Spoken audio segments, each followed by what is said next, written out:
ప్రియురాలిని అత్యంత దారుణంగా ప్రియుడే హత్య చేసిన సంఘటన నెల్లూరు జిల్లాలో చోటు చేసుకుంది. నగరంలోని కరెంట్ ఆఫీస్ సెంటర్కు కూతవేటు దూరంలో ఈ ఘటన జరిగింది. బి ఫార్మసీ ఫైనల్ ఇయర్ పూర్తయిన మైథిలి ప్రియను తన ప్రియుడే కత్తితో అత్యంత దారుణంగా పొడిచి చంపేసినట్లు తెలుస్తోంది. అనంతరం నిందితుడు నిఖిల్ పోలీస్ స్టేషన్లో లొంగిపోయాడు.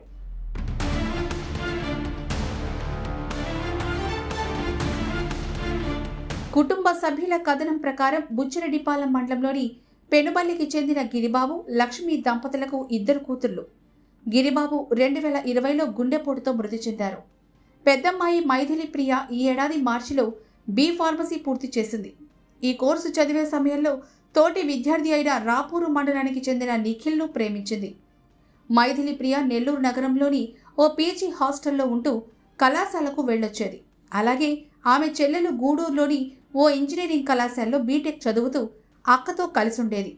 తర్వాత వారు పోస్టల్ కాలనీలో ఓ గది అద్దెకు తీసుకోగా ఎదురు భవనంలోనే నిఖిల్ ఉంటున్నాడు. కొన్నాళ్లుగా నిఖిల్ మరో యువతితో సన్నిహితంగా ఉండడంపై మైథిలి ప్రియ గొడవ పడుతుంది.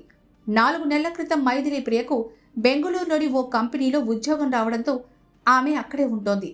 10 రోజుల క్రితమే నెల్లూరు వచ్చింది. ఈ క్రమంలోనే మళ్లీ ఆమెకు నిఖిల్ ఫోన్ చేసి గొడవ పడ్డాడు.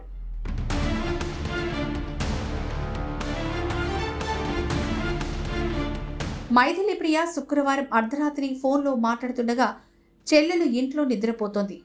రాత్రి 1:45 సమయంలో చూడగా అక్క కనిపించలేదు. ఆమెకు ఫోన్ చేయగా స్నేహితులతో ఉన్నానని 10 నిమిషాల్లో వచ్చేస్తానని నిఖిల్కి ఫోన్ చేయొద్దని చెప్పడంతో ఆమె నిద్రపోయింది. 3:35 ప్రాంతంలో మీ అక్క నా వద్ద ఉందని తీసుకెళ్లాలని నిఖిల్ మైథిలి ప్రియ సోదరికి ఫోన్ చేసి చెప్పాడు. నేను పడుకోన్నాము, తినేసి పడుకోన్నప్పుడు అక్క కూడా పడుకొనే ఉండింది నాతో పాటు. 1:46కి నేను ఫోన్ చేశాను, ఎక్కడున్నావు అని చెప్పి. ఫ్రెండ్స్తో ఉన్నాను, ఒక 10 నిమిషాలు వస్తున్నాను అని చెప్పింది. నిఖిల్కి కాల్ చేయొద్దు, నేను వచ్చేస్తున్నానని చెప్పింది. అమ్మన నేను ఇంకా నిద్రపోయాను. 3:33కి మళ్ళీ కాల్స్ వస్తూ ఉంటే కంటిన్యూస్గా అమ్మని కాల్ లిఫ్ట్ చేశా. 3:35కి కాల్ లిఫ్ట్ చేసి మీ అక్క ఇక్కడ ఉంది, మీ అమ్మకు ఫోన్ చేసి వచ్చి తీసుకొని పోండి అని చెప్పాడు నిఖిల్ చెప్పాడు. అందుకని ఇంక గబగబా వెళ్ళేసి ఏమైందని చూడంగానే ముందు టచ్ చేయగానే బాడీ అంతా కూల్ అయిపోయి ఉండింది.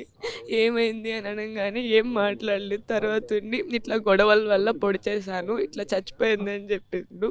అందుకని నాకు ఇంకేం అర్థం కాక కిందకు వచ్చి మా అమ్మకి కాల్ చేస్తుంటే సర్వర్ అన్రీచబుల్ అని వచ్చింది. మా బాబాయ్ గారిని కాల్ చేస్తే ఆమెను వచ్చారు, చూశారు.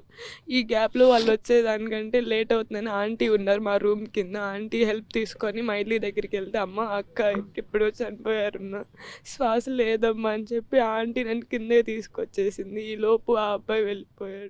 ఆమె తన స్నేహితురాలు మరో మహిళను తోడుగా తీసుకెళ్లి చూడగా మెట్లపై మైథిలి ప్రియ అచేతనంగా కనిపించింది.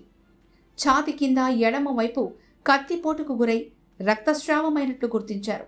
నిఖిల్ను నిలదీయగా నాతో గొడవ పడింది, అందుకే కత్తితో పొడిచానని, చనిపోయిందని మైథిలి సోదరికి నిఖిల్ చెప్పాడు. ఇదే విషయాన్ని ఆమె పోలీసులకు తెలిపింది. ఇక నిఖిల్ హత్య చేసి దర్గామిట్ట పోలీస్ స్టేషన్లో లొంగిపోయినట్టు తెలిసింది.